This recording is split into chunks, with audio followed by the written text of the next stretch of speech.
मोर्शी येथील शासकीय मत्स्य विज्ञान महाविद्यालय तातडीने सुरू करावे अशी मागणी माजी कृषी मंत्री डॉक्टर अनिल बोंडे यांनी राज्य सरकारकडे केली आहे।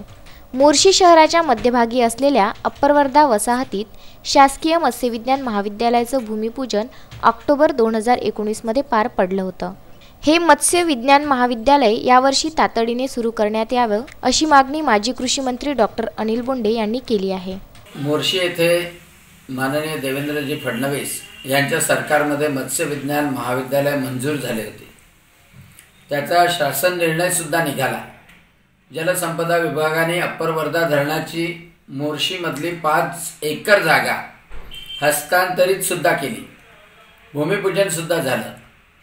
आता फक्त या शासनाने शिक्षक, शिक्षकेतर कर्मचारी आणि आस्थापनेचा खर्च तो वितरित करायचा आहे आणि 2020 पासूनच्या 17 पासून पश्चिम विदर्भामधलं एकमेव आणि अप्पर वर्धा धरणाजवळ असलेलं शासकीय मत्स्य विज्ञान महाविद्यालय सुरू करायचं आहे।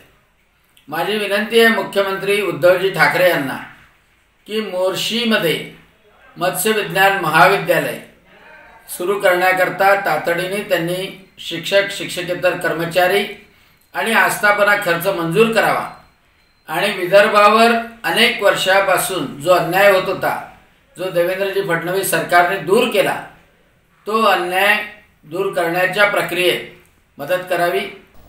संजय गारपवार, विदर्भ न्यूज, मोर्शी।